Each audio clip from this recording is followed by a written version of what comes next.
ஹோசூரில் விமான நிலையம் அமைக்கிறதுக்காக 4 இடம் ப்ரொபோசல் இருக்குது. அதில் 2வது இடத்தை பற்றி பேச வந்திருக்கோம் நாங்கள்.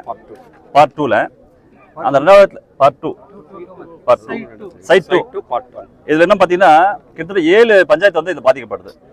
பேலகொண்டப்பள்ளி, கல்கொண்டப்பள்ளி, கோப்பனப்பள்ளி, முதுகானப்பள்ளி, ஹொசப்புரம், முகலூர், அச்சட்டிப்பள்ளி.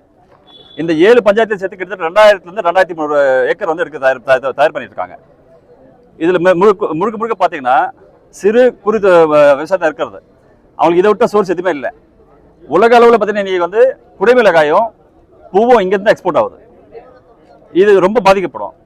இப்போ யாரோ ஃப்ளைட்டில் போகிறதுக்காக ஒரு சாதாரண விவசாயி பாதிக்கப்படணுமா? அங்கே வந்து பெரிய பெரிய ஜமீன்தார் இருந்தால் பரவாயில்ல. யாருமே ஜமீன்தார் அளவுக்கு யாருமே இல்லை. எல்லாம் 2 ஏக்கர் 3 ஏக்கர் வச்சுருக்க சின்ன விவசாயிங்க தான். ஸோ இந்த விவசாயிகளுக்கு இந்த இடத்துல இருக்கிறதுனால இவங்க மாற்று எடுத்து போகிறதுக்கும் வாய்ப்பு இல்லை.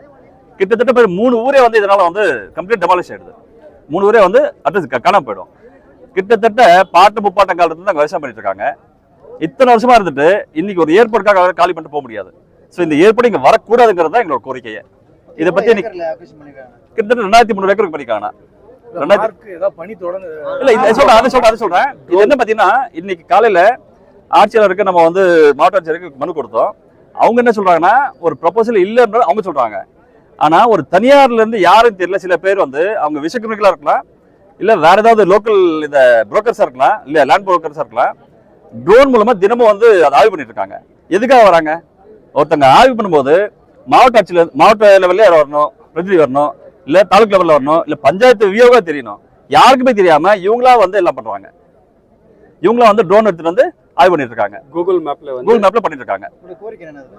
கோரிக்கை ஒன்றும் இல்ல, வெரி சிம்பிள். ஏற்பட வரக்கூடாது. எங்களுக்கு ஏற்பட வேண்டாம். விவசாயம் பண்ணிக்கிறோம், அதை வச்சு புலவே வந்துட்டு இருக்கு. அதாவது சோர்ஸ் அதுதான்.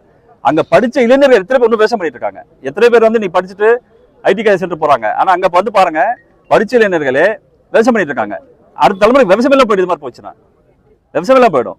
ஸோ எங்களுக்கு ஏற்பட்டு வேணா ஒன்று வேணா நாங்கள் விவசாயம் பண்ணிட்டு நிம்மதி அதை வாழ்ந்துக்கிறோம்.